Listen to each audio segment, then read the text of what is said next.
Hello， 大家好，我是 Lisa。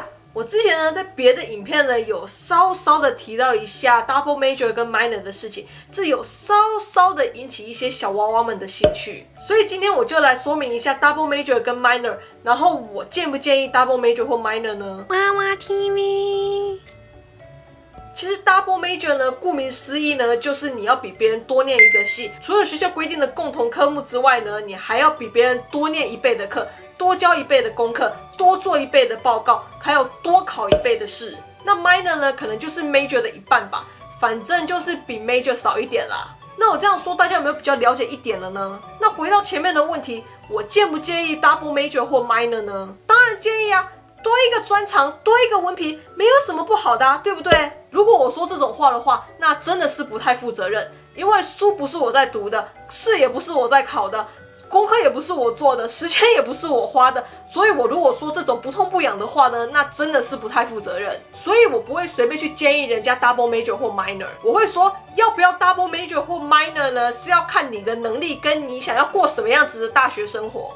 那拿我们 Berkeley 的文理学院来说好了，你要毕业呢，你最少会需要120个学分，那其中60个呢，就是学校规定的共同科目的学分，那另外一半呢，就是你的 major 的学分。那我们一个学期呢，最多呢可以拿20.5个学分，再多呢就要跟学校申请。那一个全职的学生呢，最少需要拿13个学分。那这样4年平均算下来呢，你一个学期呢，大概只需要拿15个学分，也就是4到5门课左右。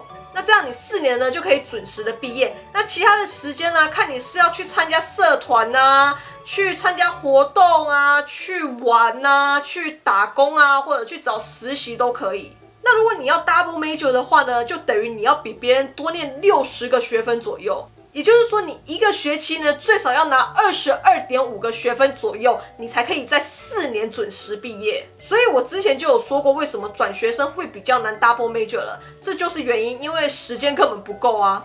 那如果说你能力又没有那么好的话，你大学4年呢，可能都在读书拼作业了吧？社团或者一些活动可能也不怎么能参加了吧？社交可能也……那如果你是像我们 Berkeley 大部分学生那样变态的话，你爱 double minor 几个 major 你就去吧，我完全不会阻止你。就像我之前说的那个学妹那样，不仅 double major 还 minor， 然后社团休闲娱乐也全没少，典型的又会玩又会读书。Berkeley 就是这样一个变态集中营，像我们这种凡人呢，完全没有办法跟得上他们的脚步，所以我一个 major 就够了。我是觉得毕业证书上面那个双学位呢，可能对你以后刚出社会找工作的时候会有点帮助，但是进入职场之后呢，看的就不是学历了，而是能力了。我有同学他在学校呢是读财经的，他口才非常好，非常会说话，人缘也非常好，结果他毕业之后呢，没有从事财经的相关工作，而是跑到一间公司呢去做公关。我还有同学呢，他大学是读理工的，结果毕业之后呢就去做饭店业了。所以我说在大学应该培养的是自我的人格、社交能力跟自我的学习能力，还有一些其他的社会经验，而不是一昧的把自己的课表塞得满满的，在那边死读书。会读书没有什么了不起的啊，这世界上上百万的人都会读书，但会读书并不代表工作能力好啊。我这样说完，大家有没有对 double major minor 比较了解一点点的呢？